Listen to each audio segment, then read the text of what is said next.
있습니다. 저와 여러분이 두 절씩 읽도록 할게요. 루스드라에 발을 쓰지 못하는 한 사람이 앉아 있는데 나면서 걷지 못하게 되어 걸어본 적이 없는 자라. 바울이 말하는 것을 듣거늘 바울이 주목하여 구원받을 만한 믿음이 그에게 있는 것을 보고 그 사람이 일어나 걷는지라.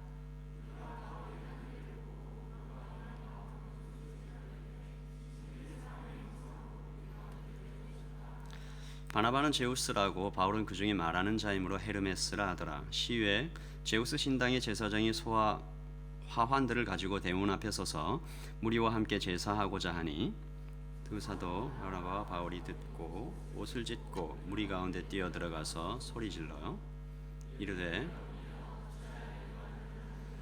우리도 여러분과 같은 성정을 지닌 사람이라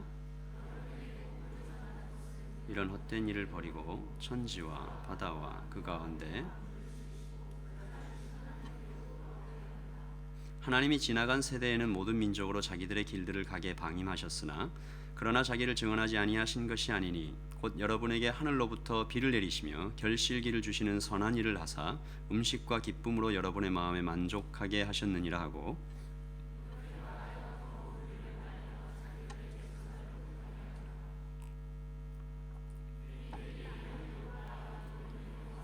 무리를 충동하니 그들이 돌로 바울을 쳐서 죽은 줄로 알고 시외로 끌어내치니라.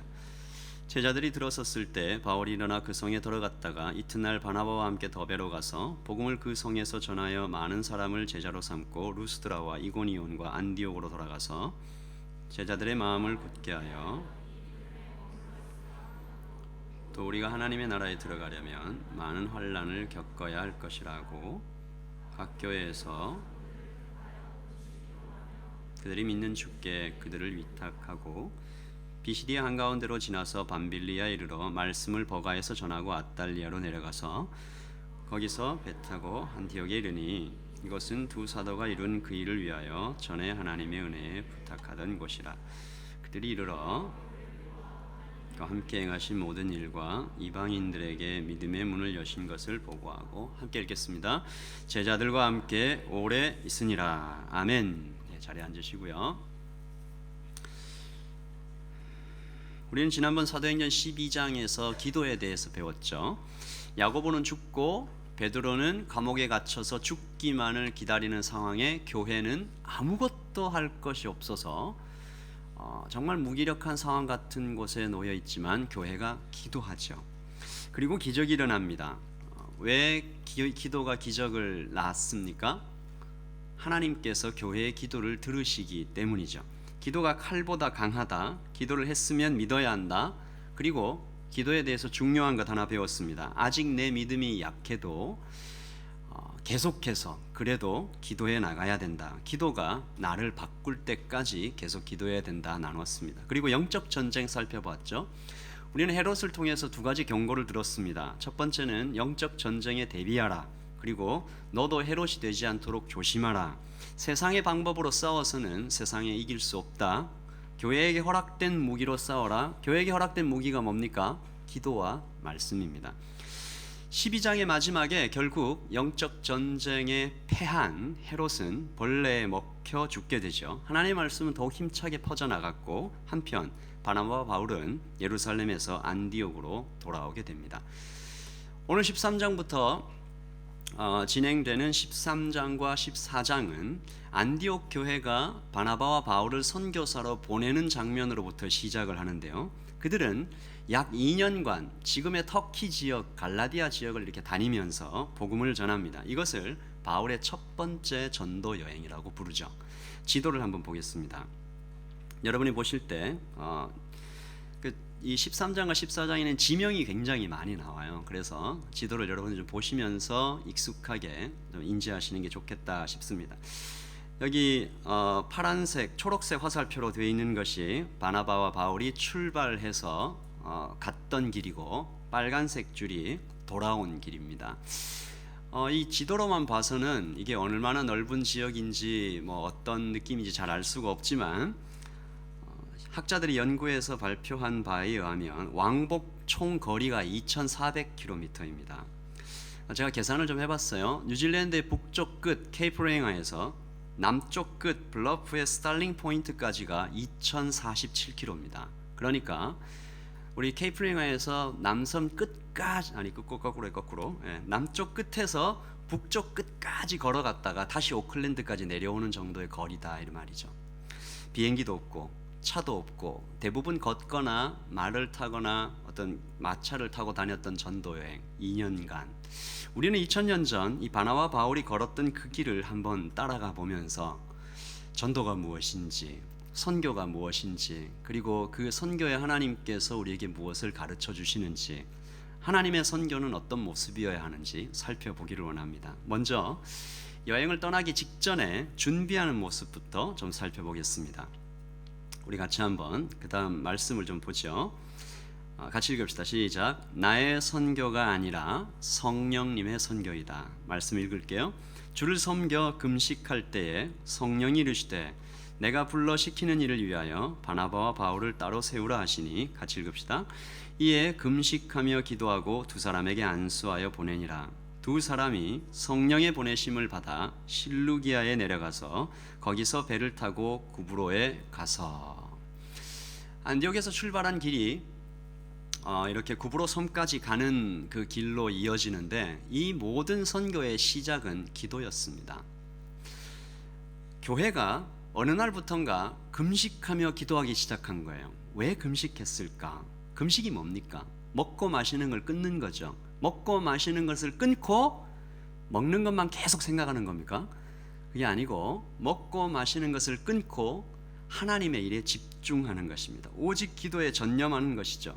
아마도 그 어떤 견딜 수 없는 갈망, 절박함, 이런 것들이 교회를 사로잡지 않았나라는 생각이 듭니다. 성령께서 그들의 마음을 불타오르게 하신 것이다.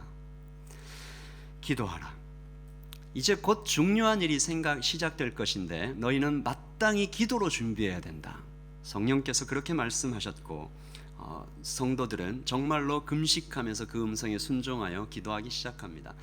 지금은 많이 잊혀진 말이지만 옛날 신앙의 선배들께서 자주 하시던 말이 있습니다. 기도보다 성령보다 앞서지 말라.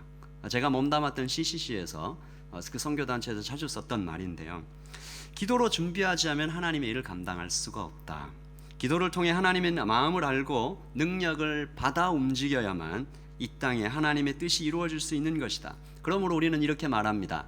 교회와 성도의 인생에 기도는 모든 위대한 발걸음의 시작이다. 이런 찬양도 있죠.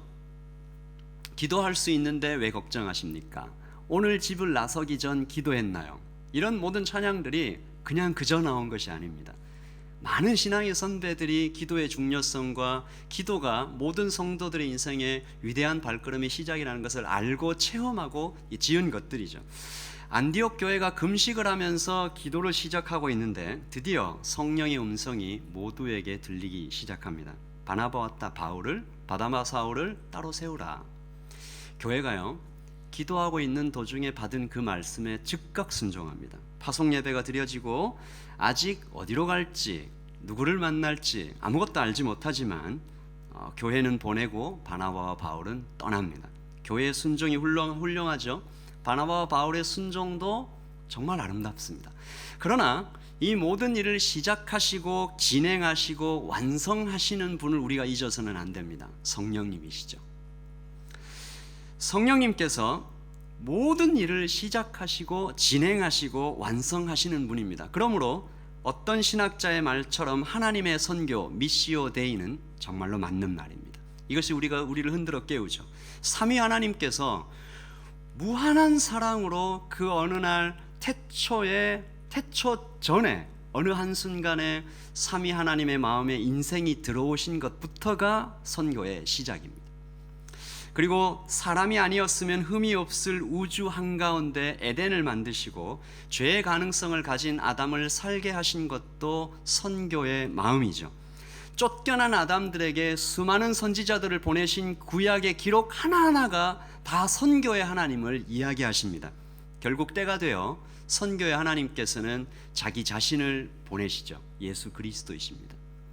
선교의 하나님께서 예수 그리스도를 보내심으로 그 선교의 하나님의 모든 것이 굉장히 극적으로 완성이 되는 그런 현장들을 보는데요. 그러므로 우리는 이 선교에 있어서만큼 나의 선교가 아니라 성령님의 선교, 하나님의 선교라는 것을 잊어서는 안 됩니다.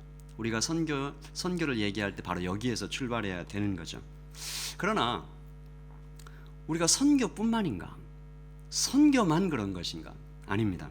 우리 모든 인생의 순간순간에 성령께서 주인 되셔야 한다는 것을 우리는 이 안디옥 교회가 바나바와 사울을 보내는 장면에서부터 깨닫게 되는 거죠. 성령께서 주인 되시는 사람은 어떻게 살까요? 가장 먼저 기도하겠죠. 왜 기도합니까? 제가 이 질문을 몇몇의 청년들에게 한번 질문을 해봤는데, 하나님께서 모든 것을 계획하시고 이루시고 예정하셨는데 왜 기도합니까? 여러분도 한번 대답을 해보시죠. 기도하는 이유는 하나님의 음성을 듣기 위해서입니다. 그 음성을 듣고 순종하고 또 나아가기 위해서죠. 용서하라 하시면 용서하는 것입니다. 손해보라 하시면 손해보는 거죠. 이해되지 않아도 그 음성을 따라서 살고 싶어서 기도하는 겁니다. 나는 왜 여기에 있을까? 나는 어떻게 살아야 할까? 어떤 자세로, 어떤 마음으로 뉴질랜드에, 오클랜드에, 한우리 교회에, 이 직장에, 이 학교에 있는 것일까? 깨닫기 위해서 기도하는 사람이 바로 제자입니다. 저는 여러분 나이쯤에 굉장히 축복받은 대학 시절을 보냈다라는 생각이 드는데요. 저는 CCC라는 선교단체를 만났습니다. 민족의 가슴마다 피 묻은 그리스도를 심어 이 땅에 푸르고 푸른 그리스도의 계절이 오게 하자. 이 꿈을 함께 꾸고 캠퍼스에 많은 영혼들을 만나고 방학이며 한국의 구석구석을 다니며 복음을 전하면서 대학 시절을 보냈습니다. 지금도 가끔 생각합니다. 그때가 아니었으면, 그때 주님께서 내게 주신 은혜가 아니었으면 나는 지금 뭘 하고 있을까? 목사는커녕 정상적인 사회생활은 할 수 있을까? 제가 제 성격을 살펴볼 때 악하고 못난 인격과 성품을 누구보다도 잘 아는, 제가 잘 알죠. 지금 뭐가 돼 있을까 상당히 의심스럽고, 지금도 그 시절을 추억하며 감사합니다. 대학교 4학년 때 졸업을 앞둔 어느 날, 태양이 서쪽 지평선으로 넘어가는 것을 언덕 위에서 바라보면서 사람의 인생도 저렇게 지겠구나, 그 생각하며 한 번 죽는 인생에 나는 어떻게 살아야 할까? 성령께서 그날 제 마음을 두드리셨고 기도하게 하셨고, 그 기도 때문에, 그 고민 때문에 저는 지금 이 자리에 서 있다, 그런 은혜를 받았다라는 생각이 듭니다. 여러분은 어떻습니까? 여러분은 지금 기도하고 계십니까? 여러분은 어떤 음성을 듣고 있습니까? 선교의 하나님, 보내시는 하나님께서 여러분을 부르셔서 누구에게 보내십니까? 여러분 마음에 마치 가시처럼 걸려있는 그 사람이 누구예요? 부담이 되는 그 사람. 그리고 하나님께서 그 음성을 여러분에게 주실 때 여러분은 그 음성에 순종하고 계십니까? 압니다. 전도가 어려운 거 다 알아요. 만 가지 이유가 있을 수 있습니다. 우리가 전도를 할 수 없는 이유. 쓰라고 그러면 아마 여기 있는 분들 숫자만큼 그 이유가 나오겠다는 생각이 드는데, 저는 말을 잘 못합니다. 신앙이 아직 연약합니다. 아직 바쁩니다. 취직을 못했고 뭐 살을 아직 덜 이 얘기 왜 나오는지 모르겠지만 아직 졸업을 못했고 뭐 돈을 덜 벌었고, 너무 많은 이유가 있습니다. 이런 뭐 이유들을 다 빼버리고라도 전도 자체가 전쟁이라는 생각이 들어요. 전하려는 사람과 듣지 않으려는 사람과의 발생하는 필연적인 어떤 전쟁, 전도자 안에 계시는 성령님과 세상을 주관하는 악령과의 영적 전쟁. 안타까운 것은 이것이 분명한 영적 전쟁인데 사람들이 이 영적 전쟁에 대해서 두 가지의 극단, 익스트림에 빠지는 경우들을 좀 많이 봅니다. 어떤 사람은요, 영적 전쟁은 없다라고 얘기를 하는 사람이 있어요. 또 어떤 사람은 길 가다가 넘어지기만 해도 이건 영적 전쟁이야, 이렇게 생각하는 사람도 있습니다. 둘 다 우리가 지향해야 할 바죠. 영적 전쟁은 분명히 존재합니다. 예수님께서 사탄의 공격을 받으셨죠. 시험을 받으셨습니다. 그러나 귀신을 쫓아내셨고 신약 성경 곳곳에는 마귀에 대한 경고가 기록되어 있습니다. 마귀로 틈을 타지 못하게 하라, 마귀의 공격을 대적하기 위하여 전신갑주를 입으라. 특별히 베드로는 뭐라고 말했습니까? 마귀가 우는 사자같이 두루다니며 삼킬 자를 찾는다라고까지 말했습니다. 깨어있으라. 그러므로 이 전쟁은 깨어있어야 되는 전쟁이에요. 그러나 벌벌 떠는 전쟁은 아닙니다. 왜냐하면 예수 그리스도께서 이 전쟁을 이미 이기셨기 때문입니다. 그래서 사도 요한은 이렇게 말했습니다. 요한일서 4장 4절 같이 읽죠. 자녀들아, 너희는 하나님께 속하였고 또 저희를 이기었나니 이는 너희 안에 계신 이가 세상에 있는 이보다 크심이라. 이거 믿어야 돼요. 우리가 전쟁을 하러 나가지만 이 전쟁은 예수 그리스도께서 이미 이기신 전쟁이다. 우리가 영적 전쟁의 한가운데 있지만 우리는 이미 이기신 그 전쟁을 대신 싸우는 것이다. 바나바와 바울의 전도 여행이요. 우리 지금부터 이제 그걸 살펴볼 텐데, 우리 길을 따라가며 바나바와 바울의 전도 여행의 순간순간이 다 영적 전쟁이에요. 더 많이 쳐다볼 수도 있었겠지만 저는 한 10가지 정도 쳐다봤습니다. 13장과 14장에서. 그러나 이 영적 전쟁이 다른 말로 하면 정복 전쟁이다라고 말할 수 있습니다. 계속해서 승리해 나가는. 다시 말해 마하나임, 하나님의 군대가 행군을 시작하는 모습으로 13장은 시작을 하고 가는 곳마다 사탄의 진을 깨뜨리고 하나님의 복음으로 승리하는 현장들을 우리가 볼 수 있는 것이죠. 우리는 그들의 길을 따라갈 것입니다. 과연 성령께서 어떻게 전쟁을 승리로 이끌어 가시는지 한번 살펴보도록 하겠습니다. 지도를 좀 보시죠. 둘째, 같이 읽어보십시다. 시작. 선교는 치열한 그리고 이미 이긴 영적 전쟁이다. 13장과 14장에 나타난 복음과 세상과 영적 전쟁에는 두 가지의 특징이 있는데, 첫 번째는 누가가 의도적으로 그런 기록들을 쭉 따라간 건데요, 영적 전쟁이 가면 갈수록 더 심해져요. 더 심해지는 영적 전쟁인데 그 영적 전쟁을 다 이겨나가는. 또 하나의 특징은 이 공격이 선교팀의 안에서도 있고 밖에서도 쳐다온다는 것입니다. 안디옥에서 떠난 바나바와 바울, 지도를 보세요. 실루기아까지 이르죠. 그리고 실루기아에서 배를 타고 구브로 섬으로 갑니다. 지금의 사이프러스예요. 실라미 항구에 도착해서 파포스, 한국말로는 바보까지 140km를 여행하면서 이 섬 전체를 가로질러 복음을 전하죠. 쭉 가면서 복음을 계속 전하다 보니까 구브로의 총독이 그 복음을 들은 거예요. 그래서 좀 더 듣고 싶다, 좀 더 듣고 싶다라고 얘기했는데 방해하는 한 사람이 등장합니다. 그 사람이 첫 번째 영적 전쟁, 구브로의 마술사 엘루마입니다. 13장 8절 같이 읽겠습니다. 시작. 이 마술사 엘루마는, 이 이름을 번역하면 마술사라, 그들을 대적하여 총독으로 믿지 못하게 힘쓰니, 방해를 했다는 거죠. 첫 번째 영적 전쟁입니다. 만만치는 않아요. 그 섬에서 굉장히 큰 영향력을 지닌 사람입니다. 그런데 바울이 이 마술사를 크게 꾸짖는 장면이 13장에 나와요. 쉽지 않은 일이었어요. 그 섬에서 바나바와 바울은 이방인이에요. 처음 갔어요. 그런데 그 적진의 한가운데에서 마치 적장을 혼내는 것처럼 그런 장면들을 우리가 보죠. 성령께서 바울에게 용기를 주신 것입니다. 마술사는 눈이 멀게 되죠. 총독은 그 모습을 보고 나서 살아계신 하나님이 따로 있었구나 깨닫게 되고 예수님을 믿게 됩니다. 복음의 승리죠. 우린 여기서 뭘 배웁니까? 성령께서 복음 전하는 자에게 용기를 주신다, 이 말입니다. 여러분, 복음 전도하러 가실 때 수없이 느끼실 겁니다. 나가기 전에 두려워요. 기도해요. 막상 나가면 주께서 용기를 주셔서 전도할 수 있는 것을 우리가 봅니다.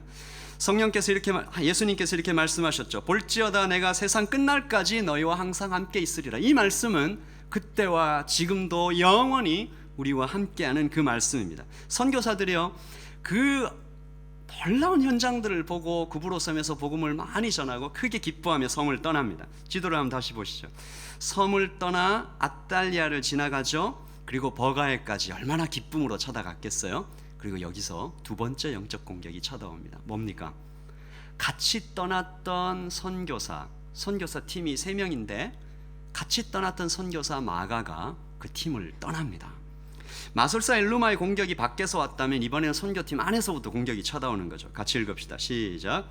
바울과 및 동행하는 사람들이 바보에서 배 타고 밤빌리아에 있는 버가에 이르니 요한은 그들에게서 떠나 예루살렘으로 돌아가고, 이분이 이제 마가라 하는 요한, 이래서 이름이 이렇게 되는데 마가입니다. 그가 왜 중도에서 포기했을까? 함께 힘차게 우리 정말 복음을 전하자 같이 출발했는데 한 사람이 중간에서 포기를 하는 겁니다. 여러 가지 이유를 학자들이 이야기하지만 그 중에 하나는 그들 앞에 놓인 장애물이 너무 컸어요. 그 앞에 이 버가에서 조금 더 가려면 이제 비시디의 안디옥으로 넘어가야 되는데 그 앞에 산이 놓여져 있는데요. 해발 1000m입니다. 타우르스 산. 그 산을 넘어가야 되고요. 그 산에는 강도와 선적들이 자주 나와요. 무섭죠. 거기까지 오는 것도 너무너무 힘들었는데 앞에 산맥을 딱 보니 맥이 탁 풀렸다. 여러 가지 이유가 있습니다.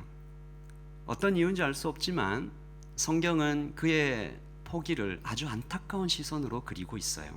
그리고 그는 아주 부끄러운 이름 하나, 그리고 부끄러운 사건 하나를 성경에 남기게 되죠. 선교팀은 위기를 맞게 됩니다. 여러분 생각을 해보세요.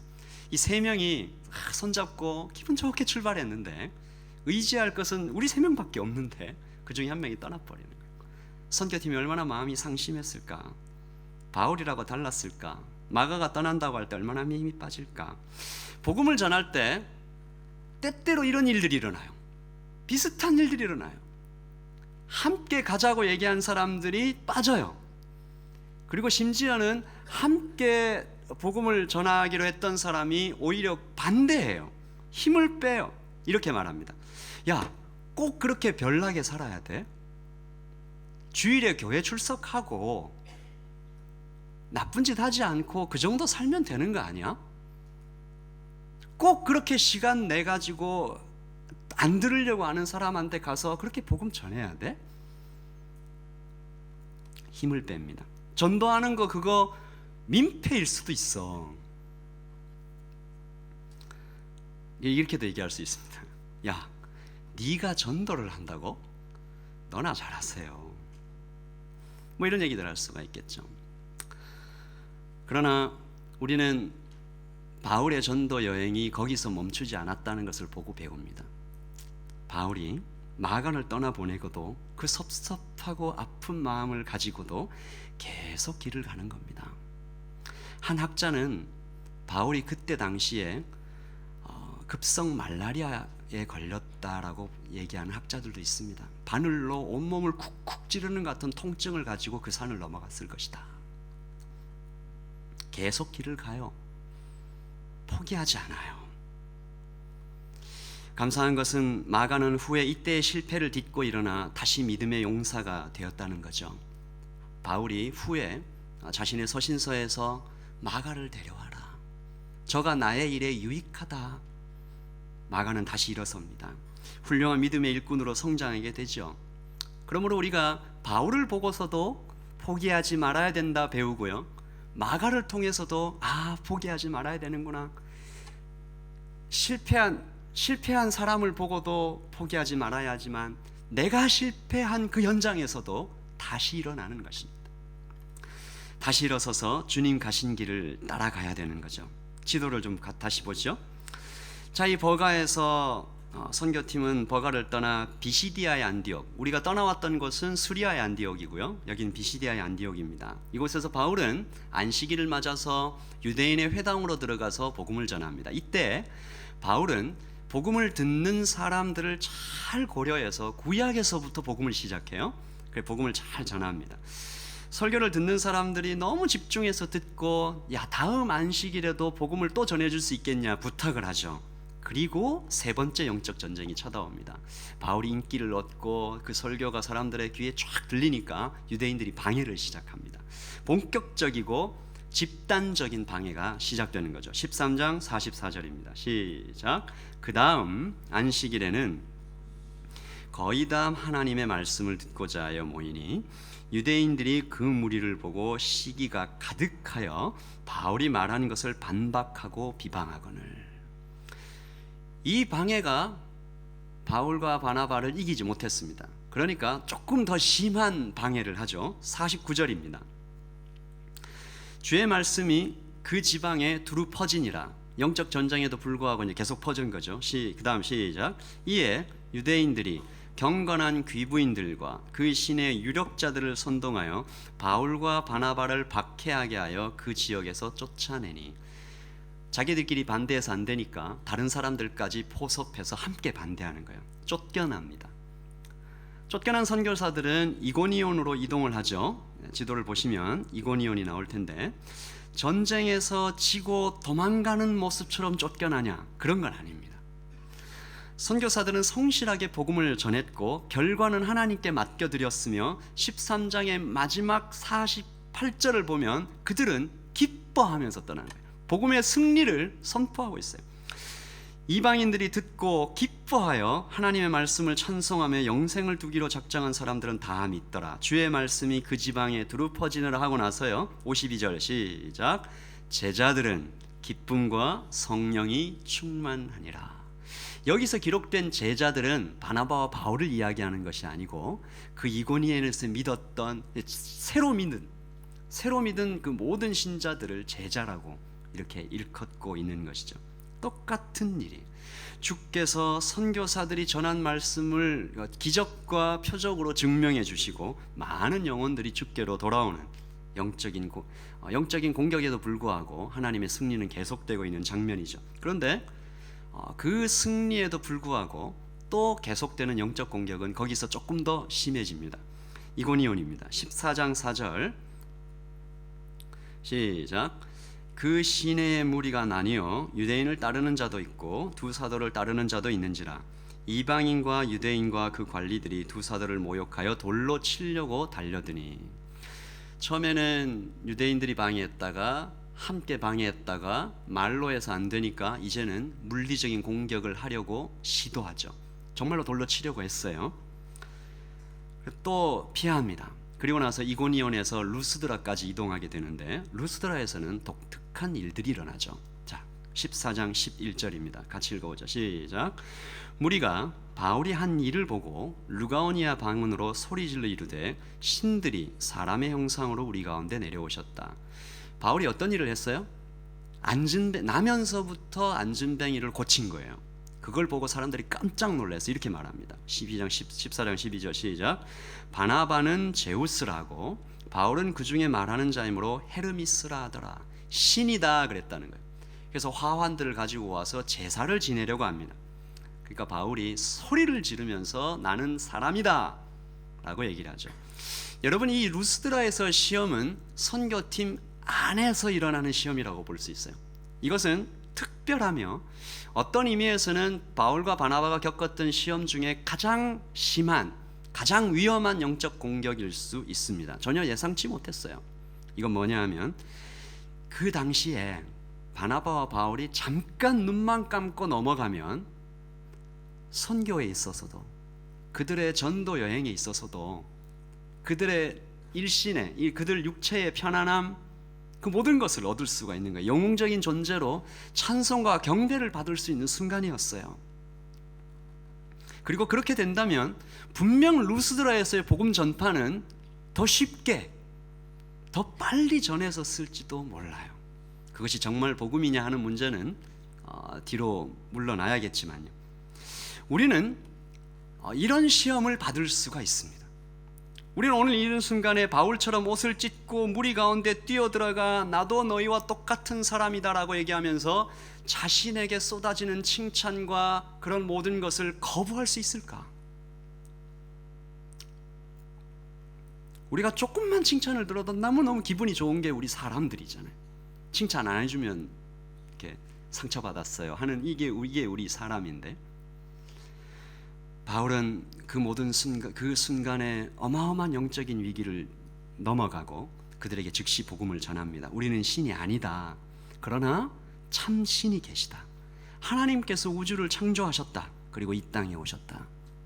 그렇게 얘기를 했는데 루스드라의 사람들은 복음을 받아들이지 못합니다. 그리고 지금까지 영적 공격의 어쩌면 완성품이라고 할 수 있는 어떤 큰일이 생기죠. 루스드라의 사람들이 실제로 바울에게 돌을 들어서 치는 겁니다. 말씀을 같이 보죠. 14장 19절입니다. 시작.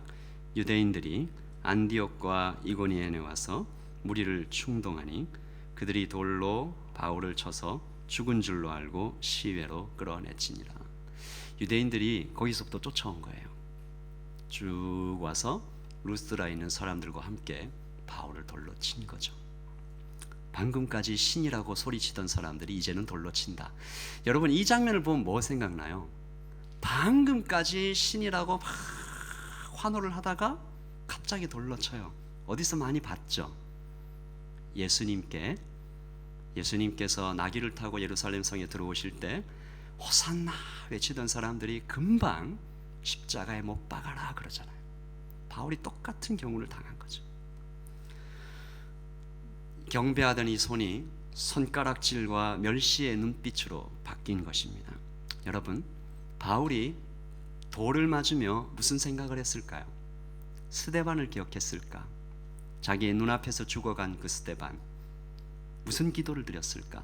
스데반처럼 주여 저들을 용서해 주십시오라고 기도했을까? 후에 바울은 고린도후서 11장에 이렇게 씁니다.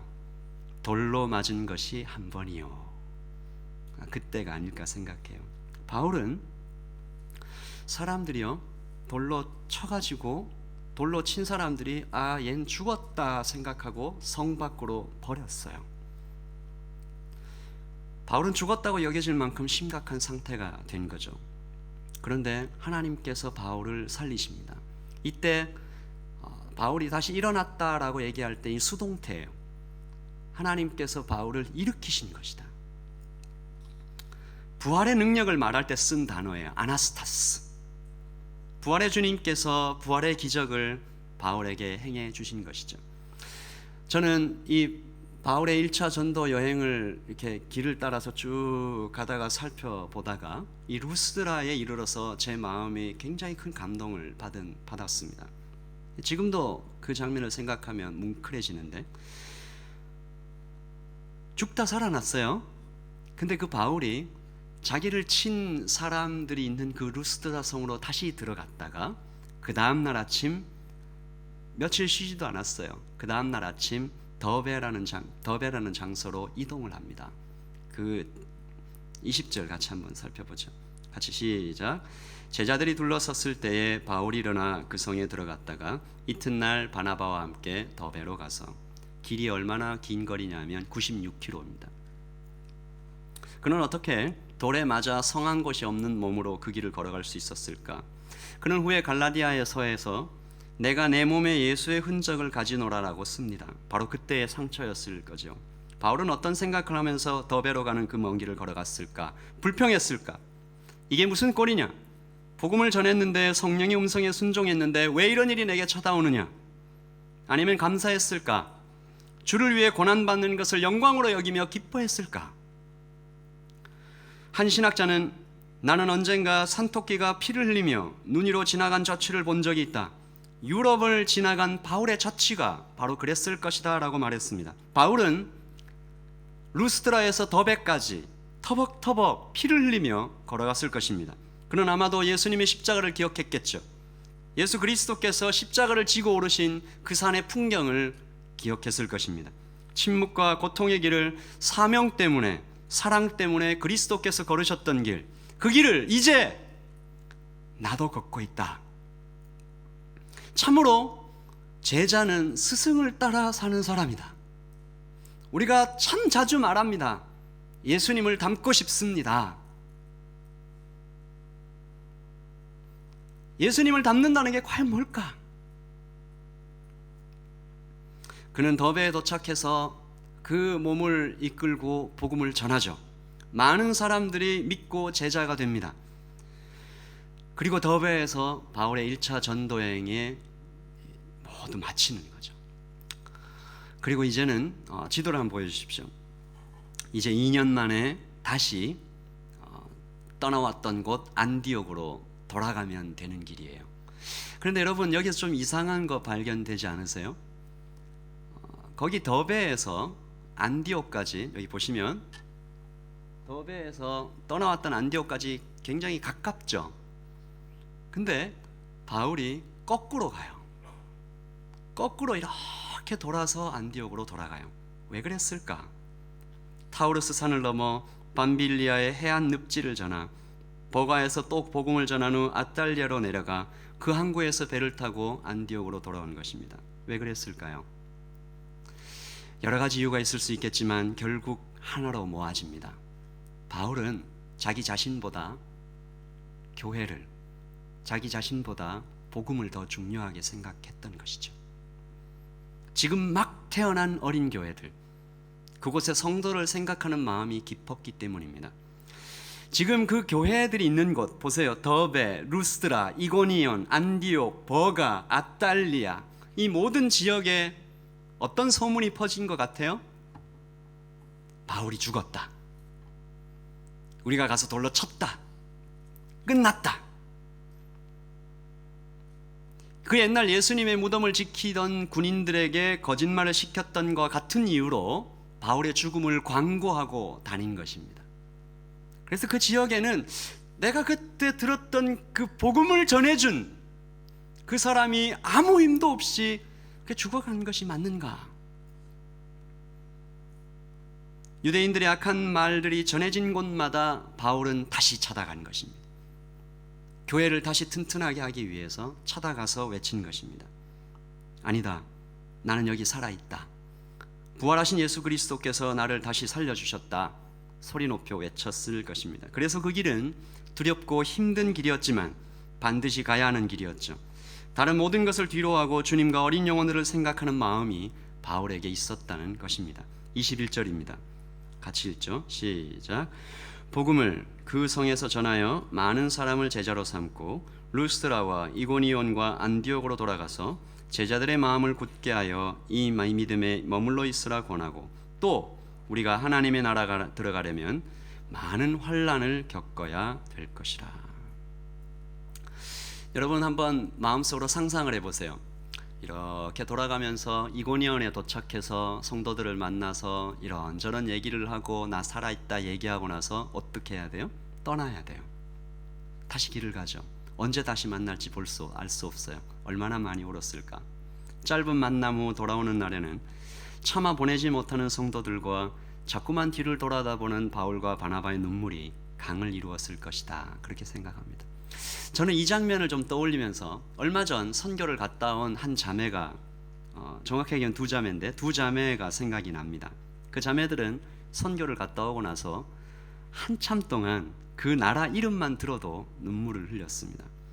그곳에서 만난 아이들이 생각이 나서 그때 꿈결처럼 만났던 주님이 고마워서 마치 손가락이 칼에 베인 것처럼 그 나라의 이름은 자매들에게 사무치는 그리움이 되었던 거죠. 바울과 바나바도 아마 그랬을 것입니다. 더했겠죠. 안디옥 교회의 성도들의 그 눈망울 하나하나, 이고니온, 루스드라, 더베 하나하나 너무 깊은 정이 들여버려서 다시 볼 수 없어 떠나는 길, 아마 그들의 인사는 천국에서 다시 만납시다 그것이었을 것입니다. 아직도 어린 교회, 내가 좀 더 남아서 돌봐야 되는 거 아닌가? 꼭 가야 되나? 이제부터 그들이 겪어야 할 수수한 고난들이 눈에 밟혀서 선교사들은 그 교회의 지도자들을 세우며 금식하며 기도합니다. 주님, 이들에게 은혜를 베풀어 주십시오. 이들에게 능력을 베풀어 주십시오. 주님, 이들을 주님의 손에 부탁합니다. 그런 의미에서 2년 전 안디옥에서 떠나서 전도여행을 시작했던 길이 순종과 결단의 길이었다면 다시 더베에서 안디옥으로 돌아가는 길은 기쁨과 감격의 눈물의 길이었다. 저는 그렇게 믿습니다. 그러므로 하나님의 동력자로 산다는 것은 사람이 누릴 수 있는 최고의 기쁨이 되는 것입니다. 복음을 전하면 누가 살아요? 복음을 전하면 복음 듣는 사람이 삽니다. 그리고 또 누가 삽니까? 복음을 전하는 내가 삽니다. 복음 들고 새롭게 태어나는 그 사람을 보면서 나도 사는 것 우리는 잘 알고 있습니다. 이것은 거꾸로 말해서 복음을 전하는 사람이 꼭 필요하다는 말입니다. 복음을 전하지 않을 때 그 교회는 죽고 그도 죽고 나도 죽고 로마서 10장 14절입니다. 같이 읽어보죠. 시작. 그런즉 그들이 믿지 아니하는 이를 어찌 부르리요? 듣지도 못한 이를 어찌 믿으리요? 전파하는 자가 없이 어찌 들으리요? 15절입니다. 보내심을 받지 아니하였으면 어찌 전파하리요? 기록된 바 아름답도다 좋은 소식을 전하는 자들의 발이여 함과 같으니라. 안타까운 사실은 복음을 전하지 않는 교회가 점점 많아지고 있습니다.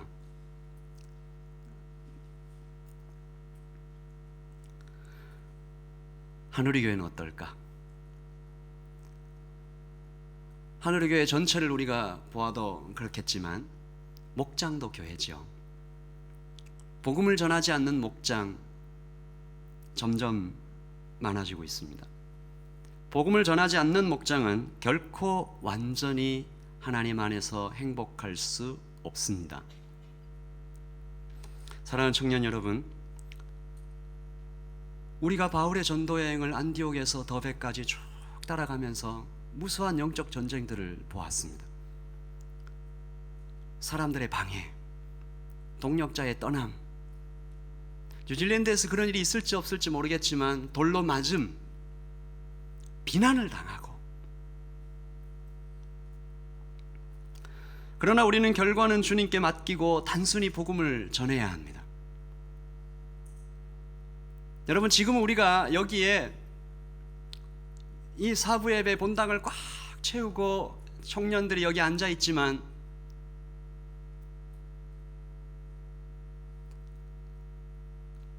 하나님의 은혜가 언젠가 이곳에서 떠나면 마치 유럽의 교회처럼 텅 비어 여기 앞에 몇 자리만 줄쳐서 그런 게 많이 있습니다. 복음을 전하지 않았던 교회, 우리끼리 충분했던 교회, 개인주의가 팽배한 현대사회, 저 사람에게 복음을 전하는 것은 민폐다, 자유를 침해하지 말자, 그러는 사회적인 어떤 현상이 변할 수 없는 하나님의 명령보다 우선한 거예요. 마치 바나바와 바울이 갈 바를 알지 못하고 간 것처럼 우리가 단순히 주님의 명령에 순종할 줄 알아야 하는데 자꾸 여러 가지를 재는 겁니다. 여러분의 목장은 전도하고 있습니까? 여러분의 목장은 아직도 1년의 반이 훌쩍 지났는데 아직도 우리는 서로를 잘 몰라. 언제까지 알아야 되는 거예요? 우리가 함께 이제 자리를 털고 좀 일어나. 여러분의 목장 모임이 교회를 벗어나야 합니다. 커피숍 가란 얘기가 아니고 교회를 벗어나 퀸스트리트로,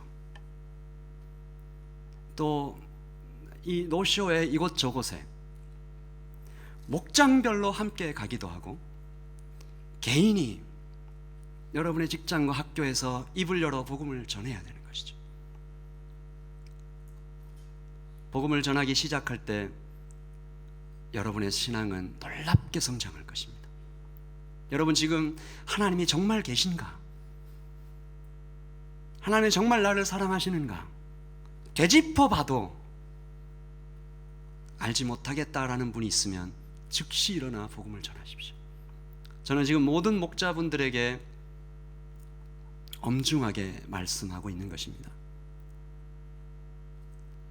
빨리 계획을 잡고 이 땅, 이 민족에게 하나님께서 뉴질랜드의 오클랜드의 하누리 교회를 두신 이유가 과연 무엇인가? 만 가지 핑계를 멈추고 복음의 길을 떠나야 하는 것입니다.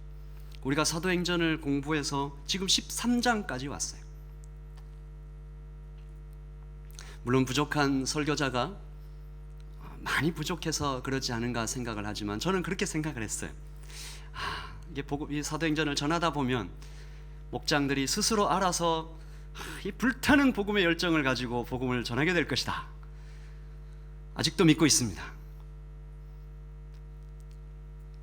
주께서, 여러분께서 아직 부족하지만 아직 우리는 복음을 어떻게 전해야 되는지 알지 못하지만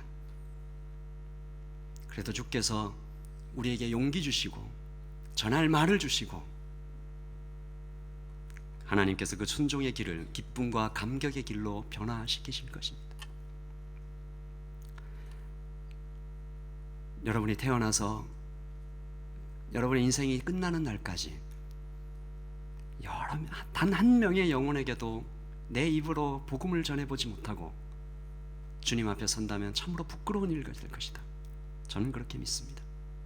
우리 이 시간 바울과 바나바가 안디옥에서 떠나서 다시 안디옥으로 돌아오는 그 길을 우리가 마음에 좀 그리며 함께 기도하겠습니다. 기도하십시다.